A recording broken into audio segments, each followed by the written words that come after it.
alólóńgì ní ti gàjà o lẹ́gúnlé olóńgì ní ti gàjà o ojú mi ti tólé ojú mi ti tóko ṣẹ́rí nílé àgọ́dọ̀ ojú tẹ́lẹ̀ tv ṣó ní kẹ́ máa wò nílé ojú tẹ́lẹ̀ tv àwọn lèèyàn ṣáńkó àwọn lèèyàn gbogbo mi ó sì ṣàǹkàrí àgbáyé ojú tẹ́lẹ̀ tv máa yìí kò tiẹ̀.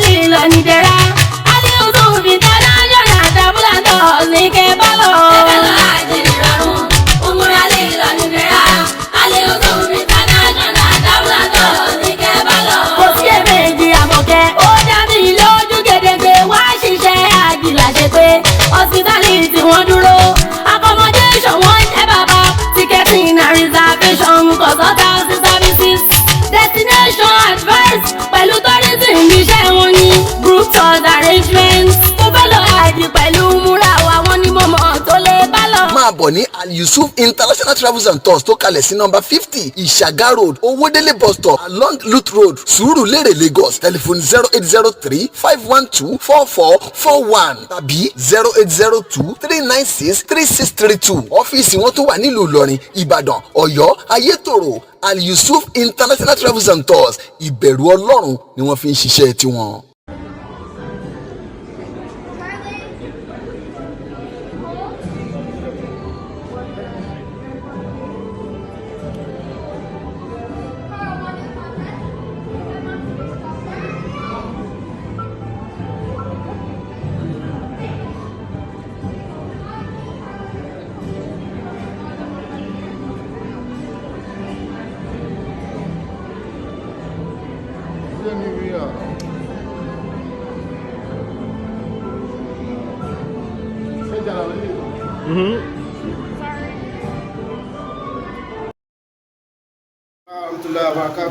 Èyí ni a ṣe grand opening branch of Al-Yusuf International tó wà ní Ìlọrin.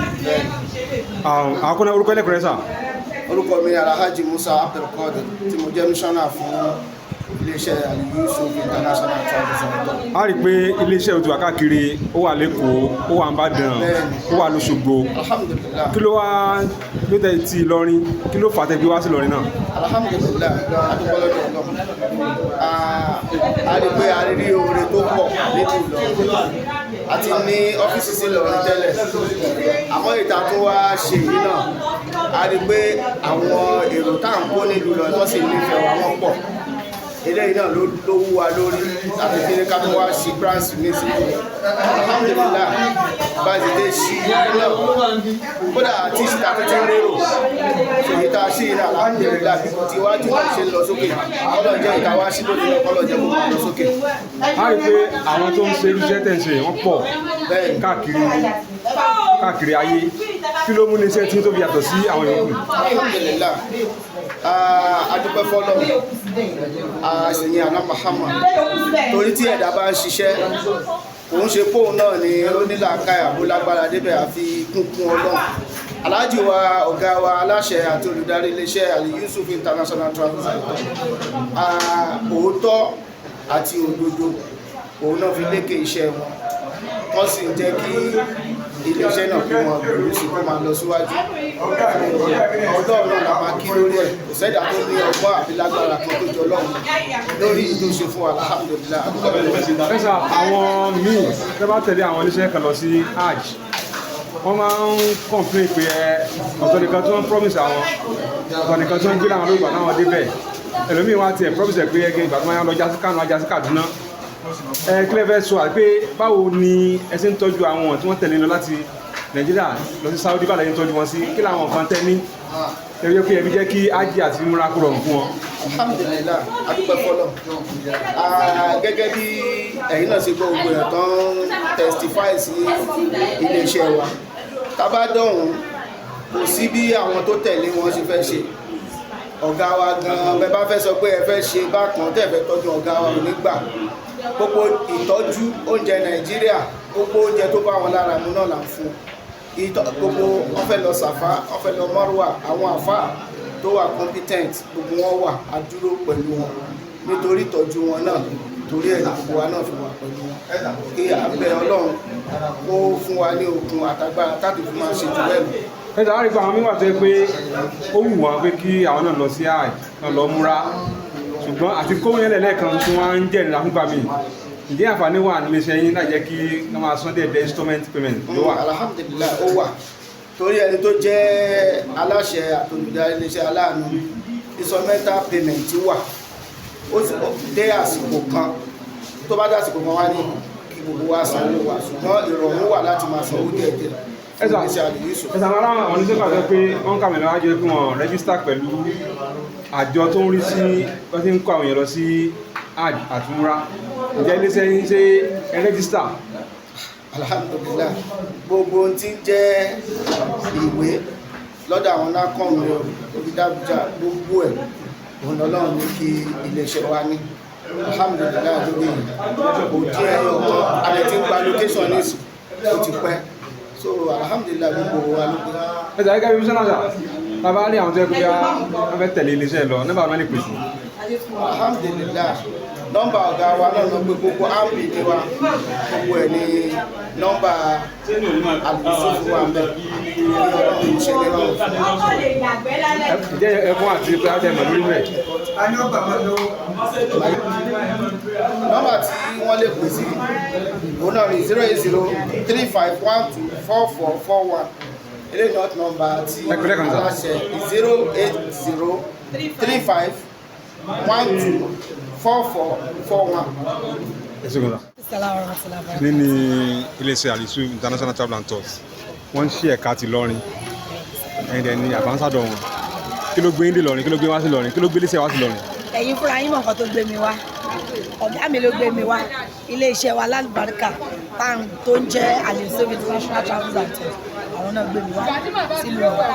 kí ló wá mú iléeṣẹ́ yàtọ̀ sí àwọn iléeṣẹ́ tó máa ń pínyàn lọ Mẹ́kà àti múra. ẹ wo ohun tó mú iléeṣẹ́ wa yàtọ̀ sí àwọn iléeṣẹ́ tó kù ó pọ̀ azin gbọ̀rọ̀gbọ̀rọ̀ báyìí níbi ọwọ́ aṣọ lákọ̀ọ́kọ́ náà tábà ní ká sọ nípa chairman wa èèyàn dáadáa ni èèyàn olóríire alálùbáríkà ni àgbàlagbà tó ń pè wọn kì í fojú pa ọmọdé rẹ àgbàlagbà tó ń pè gbogbo àwọn èèyàn tó ń ṣiṣẹ́ lẹ́yìn wọn mú wọn bí family ṣẹlẹ̀ mẹ́pẹ́ ní business téèyàn bá ti ń ṣe táwọn òṣìṣẹ́ tó wà lẹ́yìn tó ń mú bí family business yẹn ó máa grow stronger á máa grow dáadáa so ilé chairman wa èèyàn dáadáa ni ilé iṣẹ́ wa dẹ̀kẹ̀rẹ́ bí àtòrí pé a ní ìmọ̀wé anímọ̀ kéw ó jẹ́ kó stand out yàtọ̀ sáwọn iléeṣẹ́ tó kù ní ẹ̀rùn fún ìrìnàjò umrah àti hajj iléeṣẹ́ Al-Yusuf wọ́n máa ṣètò visa tó rà ní license tó valid wọ́n máa ṣètò ticket tó jẹ́ tó and fro from Nigeria to Saudi Arabia accommodation wa 100 hospitality wa kò lẹ́gbẹ́ wọ́n tún máa ṣètò àwọn nǹkan amáyédẹrùn fún àwọn èrò wọn gẹ́gẹ́ bí àwọn hand luggage bí oúnjẹ ó lójú iléeṣẹ́ tó máa ṣètò oúnjẹ fáwọn èrò ẹ̀ àwa máa ṣètò oúnjẹ àárọ̀ àti alẹ́ fáwọn èrò wa bó jásìkò àjì ni ó wà ńbẹ̀ bó jásìkò múra ni kò sásìkò tó jẹ́ ètò oúnjẹ ó wà because a mọ̀ pé ní òun kò ń rílì sí oúnjẹ tiwantiwa. òkè oúnjẹ tí wọ́n ń bí lẹ́ ń sọ. oúnjẹ tiwa ní kò ń ṣe oúnjẹ wọn lọ́rùn oúnjẹ tiwantiwa tó yẹ pé ẹ ní fíìlì pé ẹ wà nírìn àjò lára àwọn nǹkan amáyédẹrùn táwa ṣe nìyẹn ziyara ọ̀fẹ́ náà dẹ̀ ti wà ziyara ẹ̀mí pé a máa kó àwọn èrò wa lọ sí àwọn ibi àyè àṣẹ wọn lọ ṣàdúrà bẹ́ẹ̀ wọn lọ ṣe gbogbo ẹ̀ wọn á jẹ́ kó mọ historical places wọ́n máa mú wọn lọ so ní tí iléeṣẹ́ wa fi yàtọ̀ sáwọn iléeṣẹ́ tó kù ní ó pọ̀ lóríṣiríṣi because tábà ní ká máa sọ ẹ máa sọ pé ẹnu wa dùn. àwọn ẹ̀ pákéjì ni àwọn ẹ̀ pákéjì ni bẹ́ẹ̀ni. ẹ ṣe. lórúkọ lẹ́kùnrin wa. alájà kúndùrà àti kéèké aláṣẹ àti olùdarí iléeṣẹ́ àbáyọ a rí pé iléeṣẹ́ Al-Yusuf International Travel and Tours Limited wọ́n ń sin iléeṣẹ́ wọn tó wà ní Ìlọrin lẹ́nìí àkọ́kọ́ náà iṣẹ́ kan náà lẹ́jọ́ ń ṣe kílẹ̀ wá mi ó yẹ gẹ́gẹ́ bí ọ̀tá pé iṣẹ́ tí wọ́n tún bí wá síbi tí mo wà kí ló dé tẹ̀bí wá mi. torí pé Al-Yusuf wọ́n jẹ́ olódodo èèyàn wọ́n dẹ̀ máa ń tẹ̀lé àwọn náà so ẹni tí kò bá dẹ̀ fẹ́ wà lálẹ́ iṣẹ́ yìí tí kò lè fẹ́ ṣe so máa tẹ̀lé ẹni tó bá ṣe iṣẹ́ yìí kò lè rí. torí òdo tí wọ́n ṣe ẹni tó kéré o iléeṣẹ́ yín o ẹ ti wọ́n kí a sì pọ̀ kó wà láàrin yín. àṣepọ̀ tó dá wà láàrin wa gbogbo olùṣẹ́ tí ọba dẹ̀ fẹ́ ṣe láyé ìjọba àkọ́kọ́ báyọ̀ aṣáájú yín ni wọ́n jẹ́ so ẹ̀yin fún àwọn àjò ẹ̀yin wo ìtọ́nà alàkọ́ tó gbé wá síbí náà nìyẹn. wọ́n jẹ́ olùdámọ̀ràn ni wọ́n jẹ́ ọ̀rẹ́. kí aláàjì kọ́ àwọn èèyàn lọ ájì kí ni àwọn ìpèníjà wo ló wà mẹ́? ìpèníjà tó wà níbi àti kó àwọn èèyàn lọ sí àjì gbogbo ẹ tí ò bá kí ń ṣe àmọ́nà ọ̀nà tí iṣẹ́ bá dàrú kò sí bí o ṣe fẹ́ kéde ọlọ́run torí tó bá ń tán ní gbogbo ọ̀nà ọlọ́run pa sọ àwọn lára àwọn ìpèníjà tó wà ń bẹ̀ ni wọ́n fi gbé ńgbà mi wà tẹ́lómi máa sanwó díẹ̀díẹ̀ kó tó àsìkò bóyá ti sanwó wọlé fún kó wá sọ pé òun ṣe mọ́ owó yóò lò sí láti tètè gbà lára àwọn ìpèníjà náà ní bóyá ẹlòmíì ó fẹ́ lọ ọlọ́run tí wọ́n á kádàrá kó máa lọ mọ́ so ó lè fẹ́ di lẹ́ẹ̀mí ọlọ́run tí wọ́n á kádàrá kó bóyá ẹ̀mí fún wà ara ìpèníjà náà ni kéèyàn tẹ́lómi náà má lálàáfíà láti lọ so àwọn ìpèníjà báyìí gbogbo ẹ tó bá ti dúró ọlọ́run á ti lẹ̀. so gẹ́gẹ́ bí nǹkan màá rí pìtì ẹlẹ́kan sí same market ní àti àdìsú jẹ wà àbáríkà travel and tour lẹ́yìn àwọn àìsù community market ẹ̀dẹ̀jọ́ ná same market ẹ̀dẹ̀jọ́ ná so gẹ́gẹ́ bí ẹni tó mọ̀ wọ́n ẹ̀ ń fọwọ́ sọ̀yà pé àwọn èèyàn lè máa tẹ̀lé wọn lọ sí ájì àti múra. bẹ́ẹ̀ni torí pé tí wọn bá kí n ṣe dáadáa pẹ̀lú àlùbáríkà èmi á ti kúrò pẹ̀lú wọn tipẹ́tipẹ́ látìgbà tí mo ti wà pẹ̀lú wọn ọba tó dá mi kúra mo dúnàdúrà pẹ̀lú ilé iṣẹ́ mi. so ẹ máa ń kérò fún wọn ni. ọkàn mi máa ń balẹ̀ tó bá jí mi lójú oorun báyìí tó bá kú díẹ̀ ká tó bá ti rí pé àlejò báwo wọn máa sọ fún mi. ṣé ẹ máa ń kérò fún wọn ni àbí àyẹ̀sọ̀kọ yín. àti èrò àlùbáríkà gbogbo wájú máa ń rìn papọ̀ ìjọ mi dẹ̀wà tó jẹ́ pé sẹ́mi gan kò bá lọ mi máa ti balẹ̀ pé gbogbo àwọn èrò mi ó ti wà nílé náà nìyí ìtọ́jú tó yẹ kí wọ́n fún àwọn àlejò fún wọn mo ti fà wọ́n. ẹ ṣe gbọ́n ẹ ṣe gbọ́n. Aleykum salaam wa rahmatulahi wa barakatuh. Èdè ni à ń unveil and grand opening of new branch of Àdìsú International Travel and Tour ní ìlú Ìlọrin. How do you feel? Àkọ́kọ́ náà orúkọ mi ni Alhaji Abdulrafi Kọlápọ̀ ìgbẹ́ náà sí Yahayu Yakoye. Ọpẹ́ ni fún ọmọ jẹ́ kan ní ara mísánà ilé-iṣẹ́ Àdìsú International Travel and Tour. Ọpẹ́ ni fún ọlọ́wọ́ bá inú wa dùn wípọ̀ lónìí àti àtàwọn àbíkẹ́ sí ìlú pé iye tó lè bá ṣe é ṣe. Ọlọ́wọ́ wa ní kí á bẹ̀rẹ̀ ká kúrò ní pẹ̀lú Bismillah àwa dé ìlú Ìlọrin ní ayọ̀ kàláfíà. Ọ̀pọ̀lọpọ̀ ọgbà mí ẹ̀lú mi ò bẹ̀rẹ̀ dèrò fún bẹ̀rẹ̀ sí nǹkan Allahumma qadir an-nas musabba wa lam yakun qadaru illa bi sabab.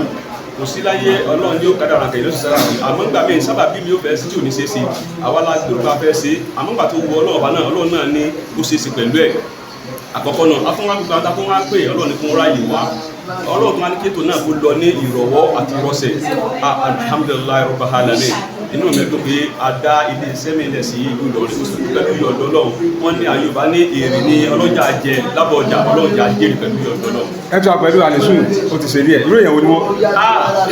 ọ̀gá mi lẹ dákọ̀ ni Alhaji Abdulmajid Muhammadu Yusuf àfi tí dojúmọ́ tilẹ̀ bá ti mọ́ tá a ṣe ń jí tá a ṣe ń jẹun wallahi rabbil Kaaba àmọ́ sàdúrà fún ọ ni torí pé Ànábì wa Muhammad ó ní tẹ́lẹ̀ bá ti ní nǹkan mẹ́ta ó ní má bàa sí ó ní asọ́bọ̀rọ̀ ọ̀gá wa ní sùúrù pọ̀ wà síde wọ́n sì jẹ́rọ lòdò wà lè ní ìmọ̀ wọ́n tún wá jẹ́ nígbàgbọ́ ènìyàn tó pé wọ́n èsà pọ̀ ẹbínú pé kò sí bí wọ́n ṣe rí iṣẹ́ náà tó dọ́ bá dojú iṣẹ́ wà ní ẹnu iṣẹ́ ẹ̀ka ni wọ́n máa bínú tó pé wọ́n ní fẹ́ kí sẹ́wọ̀n ráre wọ́n sì ní fẹ́ kí àwọn tá a kó lọ kí wọ́n máa ráre nípa tó ń jẹ ni nípa tí wọ́n tàwa fún ni everybody wa gbogbo wa ẹ̀ ní wọ́n á dá ọ̀gá ẹ̀ ní dọ́mọsẹ́mọ̀ ẹ̀ka tó wà máa ṣiṣẹ́ kàtàkàtà pé kí olè bá ṣe ṣe àkọ́nà wọn á jẹ́ ní sùúrù èèyàn wọ́n pé wọ́n á máa fi nǹkan dùn àwọn èèyàn yìí wọ́n ní fi nǹkan dùn gbogbo tí àwọn táwọn kúlọ̀ bá need wọ́n máa fún wọn ní ẹ̀tọ́ wọn wàláì ọ̀gá wa jí lòdòdó wọ́n sì jẹ́lé sùúrù wọ́n tún wá jẹ́ onígbàgbọ́ èèyàn tí wọ́n gbàgbọ́ sí nǹkan tó bí gẹ́gẹ́ bí àwọn aṣáájú mi ti sọ ìgbà míì máa bẹ̀ tí sẹ́wọ́n máa dàrú dàbí ti sọ́sọ́ wáyé ti jáde àwọn tá a fẹ́ kó lọ inú ọmọ bí wọ́n ti gbó fẹ́ ṣe àmọ́ síbẹ̀síbẹ̀ náà wọ́n wá fi ìgbàgbọ́ gbé pé kí ni ìbọ̀rọ̀ jáde wọ́n mọ̀ fi alọ́kàn báyìí pé àní ẹ fi àwọn èèyàn alọ́kàn báyìí pé kí ni ìbọ̀rọ̀ jáde àwọn wà nígbàgbọ́ pé kí ni ìbọ̀rọ̀ jáde àìmọ́ ikú èsì sẹlẹ́tàn ọlọ́dà kò bá lọ rẹ̀ ní ọ̀gá wa. kí ló wá mú iṣẹ́ yàtọ̀ sáwọn iṣẹ́ yòókù. ètò mú ayàtọ̀ sí iléeṣẹ́ yòókù pé wọ́n ní iyọ̀ ẹ̀yìnra wọn ní ọbẹ̀ tí ẹ bá wò pé yẹn ń kó yẹn lọ ìtọ́jú àti òdodo olóhùn ayàtọ̀ sáwọn iléeṣẹ́ yòókù ìtọ́jú àti òdodo. ẹ ṣe kọ́ta. Aleykum salaam wa rahmatullahi wa barakatuh. orúkọ ẹni ẹ̀kọ́ ẹ̀sà. Orúkọ mi ni Imam Tadà, Imam Ajitulayi. ẹ̀yin ni àbánsádọ̀ Al-Yusuf nínú Ìlọrin. Alhamdulillah. àdéhùn ọ̀fẹ́ ní ọ̀fíìsì wa ní Ìlọrin náà lé nìí. Alhamdulillah.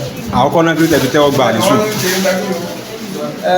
Ìgbà tá a ṣèwádìí nípa ìdásílẹ̀ Alhaji Ọládélé Majid Yusuf, a rí pé wọ́n ti ní orúkọ rere ńlẹ̀. Ṣètàbádẹ́rẹ́ ni tó ní orúkọ rere. Wọ́n tí wọ́n fi kọ́ wa náà ní dáwà náà ká gbárùkù tì. Wọ́n ní orúkọ rere, wọ́n níṣẹ́ rere, odidi èèyàn ni wọ́n. Iṣẹ́ tó tó wá gbé dání òun náà ó jẹ́ iṣẹ́ odidi. Wọ́n bá kò wá pé káwa náà wá kó iṣẹ́ rẹ̀ ẹ̀ka lè sọ pé àti ṣe tẹ́lá sílẹ̀ tó fà náà níta bí wọ́n gbà Al-Yusuf International Travel and Tours Limited. ṣé gẹ́gẹ́ bí àbánsádọ̀ wọn kí wàá nìkan tí àwa tá a rí lè ní àti iléeṣẹ́ tó yàn yìí ní ká máa expect lọ́dọ̀ yín. Nǹkan tí ẹ máa expect lọ́dọ̀ wa òun náà ni quality, accountability, integrity, gbogbo staff Al-Yusuf International Travels and Tours ẹ̀rí integrity lára wọn, wọ́n wà accountable, wọ́n wà transparent, so wọ́n dẹ̀ kí n ṣe lẹ́nu méjì ṣùgbọ́n tó bá dòpọ̀ pẹ̀lú wa àwọn kan tí mo kà á lẹ̀ yìí yóò rí àṣepé sẹ́sì, yóò rí iyì. Ètò ààbò háyà mẹ́rin pé àwọn fọ́tọ̀ oníhòòhò tí ọlọ́wọ́ tẹ ọgbàṣẹ́ rẹ̀. ọlọ́run àtẹ ọgbàṣẹ́ ni. ọlọ́wọ́ tẹ ọgbàṣẹ́ rẹ̀. lára ìṣòro tí àwọn tó bá tẹ̀lé àwọn tó máa ń kọ́ ìyẹn lọ sí àjà tí múra máa ń pápálẹ̀ ni pé ọ̀tọ̀ nìkan tí wọ́n á ṣèlérí fún wọn ká tó kúrò ní Nàìjíríà tó bá dán ọ̀tọ̀ nìkan tó bá pàdé ń bẹ̀. ìdí ẹ̀fọ́ sọ̀rọ̀ pé Al-Yusuf wọn tó tán. ṣé wà pé iléeṣẹ́ tó yá sí pé níbi ká kérò yìí ló bá ti fẹ́ máa rí tí ó jẹ tí ó mú yóò ní problem bẹ̀tẹ̀ tó dá iléeṣẹ́ ilẹ̀ ẹni àtójẹ tó tà ní kọ́dà tó ti létọ̀ ní ọmọ ti sọ iṣẹ́ ká ṣiṣẹ́ yìí wọ́n kàn tó fi ń kún tí wọ́n gbé dání ní sórí tó bá wà lọ inú rẹ̀ ó dùn ayọ̀ rẹ̀ ó kù iṣẹ́ rẹ̀ ó sì ní ìtẹ́wọ́gbà lọ́dọ̀ ẹ̀sìn kan sà ẹ̀sìn kan sà. orúkọ ẹlẹ́kùnrin sà. orúkọ tèmi ni Alhaji Abdultaofeek Abdulrahman Olajupo tí mo ní ilé iṣẹ́ wàbíjáde Travels and Tours conjunction with Al-Yusuf. Al-Yusuf tí a ń bá ṣe kì í ṣọdún kìíní kì í ṣọdún kejì kì í ṣọdún kẹta tàbí jọ ń ṣe olóòótọ́ ó jẹ́ ní ìrẹ̀lẹ̀ kì í sí ṣọ̀gá lẹ́nu iṣẹ́ ọ̀gá tí ó mọ sọ fún èèyàn bá lóko pé nígbà tí a bá rí tó náà ṣiṣẹ́ lọ́dọ̀kẹ́ náà ṣiṣẹ́ Al-Yusuf ó jẹ́ ní òótọ́ ó dẹ̀ ń ṣe dáadáa kì í sì bí ogún ológun mọ́ tiẹ̀ ó mọ́ ṣe déédéé ìyẹn gidi ni gbogbo tó wá bá a lọ sí hajj nígbà wọn ní kábàámọ̀ salamu alaykum wa rahmatullahi wa barakatuh. ó sọ fún mi láti fi tẹ́sí màá nìyí. àtijọ́ wa ń sọdún karùn-ún ní àtijọ́ ń ṣe iṣẹ́ aláàbí tí ó dẹ̀ sí wàhálà tó ní gbogbo ẹ̀dẹ̀ ń lọ dáadáa alhamdulillah gbogbo ọwọ́ ìṣọ̀kan pẹ̀lú ìbọ̀dù nígbà lọ bá lè Yusuf dáadáa ni ẹ̀dẹ̀ àádọ́ àgbọ̀ dáadáa lọ́dáadáa ní dáadáa ọ̀nà òkú bàbá ẹ̀ka ti fẹ́ wà. assalamu alaikum salaam wa rahmatullahi wa barakatuh. ẹ ṣe. wa alaikum salaam wa rahmatullahi wa barakatuh. orúkọ ẹlẹ́kùnrin sà. orúkọ mi ni Muhammadu Mustapha Muhammadu Al-Awwal tí a mọ̀ sí orí gbàájò tí mo jẹ́ olùdarí iléeṣẹ́ Darul Halal Travel and Tours Limited. ó tọ́ mi nígbà tẹ́ ti mọ Alhaji Majid Ọládélé Yusuf. mo ti mọ àwọn bàbá láti ìkàwé 2019 kí kòrò tó ṣẹlẹ̀ tó já sí pé èmi jẹ́ kan nínú àwọn tí wọ́n coordinate Lagos State Muslim People Welfare Board tí state bá mú mi onígbàájò ní ẹ bá bẹ̀rẹ̀ mi Lagos State kékeré dọ́kàn yà ń bẹ̀rẹ̀ àfáà tán kìlọ̀ onígbàájò lọ́dọ̀ ìdí àdáni wáyé bẹ́ẹ̀ ṣùgbọ́n àwọn àfáà wa Ali Yusuf àbáwọ̀ Ọládélé Abdulmajid wọ́n jẹ́ olóòótọ́ púpọ̀ torí tí state bá mú èmi pẹ̀lú àwọn èrò tó kú fún wọn àwọn èrò tọ̀dọ̀ mi àwọn àlè Yusuf fún wọn kó wọn fún nítorí tẹ́ bá ti dé mọ́kà gbogbo sẹ́ńtà bá ṣe wọ́n máa sọ wọ́n lẹ̀kún mi wọ́n jó lóòótọ́ púpọ̀ tí pé tí n bá ti lọ níwájú mi ò ní wẹ̀yìn àwọn ní o alájà wa Bilal Taofeek àti alájà wa Albarika wọ́n máa kó èrò jèmí bọ̀ wá bá mi ni ṣùgbọ́n mo rí òótọ́ nínú ọ̀rọ̀ wọn ó jẹ́ kí mi náà tẹ̀lé wọn sí ilé iṣẹ́ ọlọ́mọjọ́. wọn àlẹ́ jáǹkulẹ̀ rí mo ní wọn jáǹkulẹ̀ rí. rárá Yusuf jáǹkulẹ̀ rí kódà yìí pé tó wó àwọn èèyàn mi ọ̀bá tì í pé wọn á ní orí gbájò ẹ má wọrí nígbà tó bá yẹ kí n máa fún mi lọ́wọ́ ẹ̀mí náà lè padà. kí láwẹ́ sọ fún àwọn èèyàn táwọn wòye. àwọn ọ̀rọ̀ ló kú wa wá tí a ń bẹ lágbàńlá yé tí a bá fẹ́ máa lọ sí umrah àti hajj ẹ jẹ́ ká máa bá àlè Yusuf lọ torí pé gbogbo ń tàn ṣe ní state náà ni wọ́n ti fún wa ní àlè Yusuf oúnjẹ àárọ̀ oúnjẹ alẹ́ tó lè jẹ́ oúnjẹ ilé wa. oúnjẹ Nàìjíríà ń bí. oúnjẹ Nàìjíríà téèyàn bá dé ọ̀hún bóyá dé Madina ni ẹ máa wá oúnjẹ Nàìjíríà káàkiri ni tẹ́ bá wá dé state tó bá fún yín àbí internet tó bá fún yín ní oúnjẹ Nàìjíríà kéèyàn máa pé ọ̀gá ni tó dáa ní ẹni bákan náà èyí tí a ṣẹ̀ṣẹ̀ dé yìí ó yẹ kéèyàn máa bá àlè Yusuf lọ stéètì tí wọ́n produce power ní oúnjẹ ní àdúgbò kẹmílẹ́rì sílẹ̀ àwa tó kù ní stéètì a lọ sí international àjẹ àmọ́ gbogbo tá a bá fẹ́ ẹjọ́ gbogbo tá a bá fẹ́ láti ṣe látara àlè Yusuf iléeṣẹ́ ìdá púpọ̀ bọ́dọ̀ gbogbo ẹ̀dá kẹ̀jẹ́ ká máa bá àlè Yusuf lọ́wọ́ àníjàmá kulẹ̀. ó wá pẹ̀gbẹ́ ìjáde àbí kí ló dé. àtúnjẹ ìdá mi mo ka orú mu mi. orunú mú ẹ. Màámi ẹ máa wo lẹ̀wẹ̀ má dára yín láàmú ẹ jókòó. kí ló dé ògọ ẹgbẹ́ ẹ sọ pé orun mú láti inú. wọ́n tún ti gbá wọn ni. ege. kọ́sítọ́mà dáadáa ni wọ́n. ó ti lọ dowó nù lẹ́gbẹ̀ẹ́. Màámi mo ti sọ fún wọn pé tán bá fẹ́ lọ àjàbí umra Ali Yusuf International Travels and Tours ní kọ́ bá lọ àìmọye èèyàn tí mo ti introduce wọn tó yẹn pé wọ́n délé báyìí wọ́n ń dúpẹ́ ni ziyara ọ̀fẹ́ ní Mecca àti Medina accommodation wọn kò lẹ́gbẹ́ hospitality wọn báyìí 100% ni hòtẹ́ẹ̀lì tó máa gbà fún yín báyìí ẹgbẹ́ aram ló máa wà mo ti sọ fún àwọn ni wọn gbọ́. Ali Yusuf. kí ló tún dúró dé máa bọ̀ ní Ali Yusuf International Travels and Tours tó kalẹ̀ sí nọ́mbà 50 Ìṣàgá road Owódélé bus stop along Blue road Sùúrùlérè Lagos 0803 512 4441 ọ́fíìsì wa wà nílùú Ìlọrin Ìbàdàn Ọ̀yọ́ Ayétòrò Ali Yusuf International Travels and Tours ìbẹ̀rù Ọlọ́run.